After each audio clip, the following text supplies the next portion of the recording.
Bismillahirrahmanirrahim. Sallallahu alaihi wasallam. Assalamu alaikum students. Today we will study phrases. Okay. Gerund phrase that acts like a noun. A gerund phrase is a phrase that acts like a noun or that functions like a noun. Okay. That gives the performance of a noun. Okay. That behaves just like a noun. I like talking in English. Okay. So what I like? Talking in English, that is. Usually noun comes in the end. This is also coming in the end. Okay. Yes. Noun comes in the beginning. It is also coming in the beginning. Okay.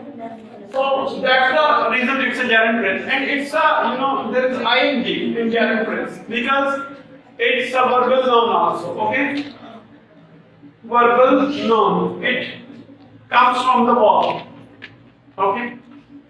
Next one is participle phrase that always acts like or that functions like an adjective.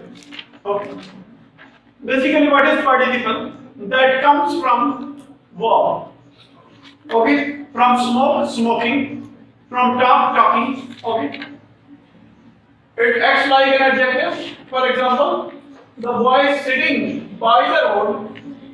The boy sitting by the road were talking for the bus. Were waiting for the bus. The boy sitting by the road. Okay, it's adding meaning to the. Are modifying the meaning of noun boys. Okay, that's the reason it is a participle phrase. Clear? Next one is absolute or nominative phrase. Absolute or nominative phrase. What is absolute? What is nominative phrase? That modifies sentence, that changes sentence. For example, he said it looks like a clause, but it is not a clause. Okay, it looks like a clause, but it is not a clause. Okay, the sun having risen. Okay, because we can remove it from the sentence without losing the meaning. Sentence, if we remove it from the sentence still gives the meaning. Sentence does not lose the meaning. For example, the sun having risen. Okay, if we remove it, we set out on our journey, and if we capitalize W, the sentence still gives complete sense. Okay, so it is an absolute phrase. It is an absolute nominative phrase that is added in the sentence for extra information. Okay, but it is not compulsory for the sentence to give its meanings. Okay, that is called absolute or nominative phrase. Okay, next one is main clause. Now there is another topic, that is clauses. Okay, that gives a complete sense. A main clause is a clause that gives a complete sense. What is clause comprised of or composed of? Clause is composed of a verb and subject and predicate, like this. Okay, I saw a man who was crying. Okay, this I saw a man is a main clause because if I put a full stop over here after man, the clause still gives the meaning. The clause still gives the meaning. If I put a full stop over here, it still gives the meaning. It does not lose the meaning. That's the reason it is a main clause. It gives its meanings itself. Okay? It does not need any other clause to give its meaning. That's the reason it is called a main clause. It is also called a principal clause, and it is also called a dependent clause. How many words are there for it? MC, main clause. What else? We can call it dependent clause. DC. One by one, please. Class looks very beautiful. Okay, when you speak one by one. Please maintain the decorum of the class. Raise your hands and then let me know. So what may be the other name? Dependent clause. DC, dependent clause. Okay, who will tell me another name? Principal class. Principal class. It's easy. Okay? So there are three names for it. Main class, dependent class, principal class. Don't be confused. If your examiner uses any of them, clear? Next one is that is dependent, okay? Let's use the same example over here. Subordinate class. There is another, you can say name of it, dependent class. Independent. It's dependent class. That is independent class. Sorry. That is independent class. Okay, this one is dependent class. Subordinate class, SC, DC, there may be another name. I don't remember. If you have in your mind, let me know. That depends on some other class to give complete sense. Okay? Why it is a dependent class? Because it depends upon some other class to give its meaning. Clear, let's see. I saw a man who was crying. Okay? If I simply write who was crying, I capitalize this one. Okay? If I capitalize this one, okay? This W, who was crying?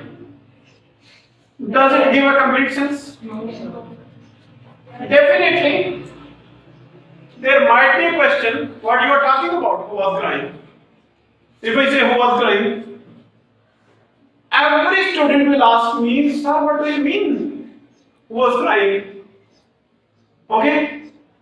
I am giving some meaning, but not complete meaning, until I place this sentence or this clause with it. That is the main clause. I saw a man. So this one is dependent on this one. It is depending on the main class to give its meaning. Okay? The class that depends upon another class is called subordinate class. Another name is dependent class. Okay? There may be any other name, but still at the moment I don't remember that. Noun class. Then there comes the noun class that functions like a noun.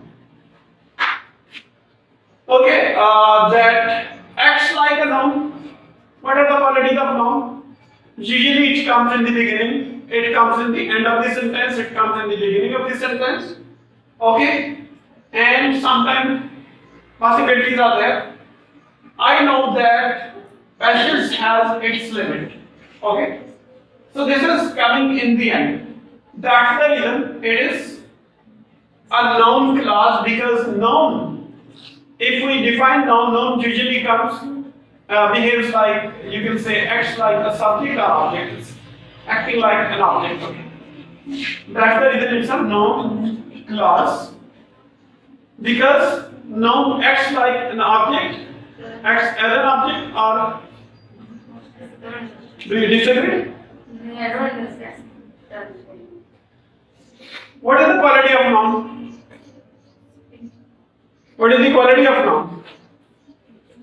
The noun usually comes in the beginning or in the end. It is coming in the end. Okay, that's the reason it is a noun class. Clear? It is coming in the end, that is the reason it is a noun class. Okay, lots of... Sir, patience is how come noun? Patience is a noun. It's not a thing, it's not a place, it's not a place.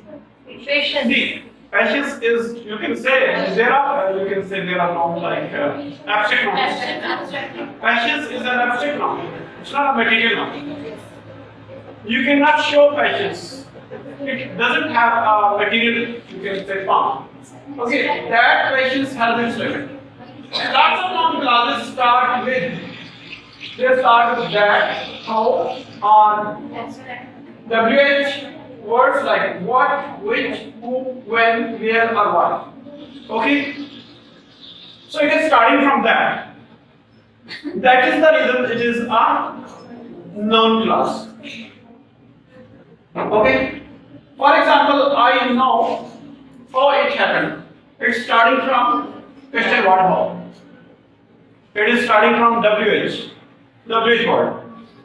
Maybe with that, maybe with. There is another way to identify a noun class. If it starts with WH word, like how, when, where, why, okay, or if it is starting with that, okay, the word that it is starting, or if it is coming in the end or in the beginning of the sentence, okay, you may call it a noun class, okay.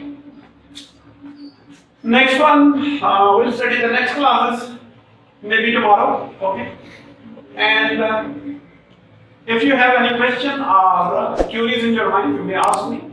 Online, offline, chances all the time there. Not only limited to this class that you can ask question only in class, you can ask question even offline, okay, or online you can ask the question. Okay, you can ask the question in comment section. Thank you very much. Have a nice time. Allah Hafiz.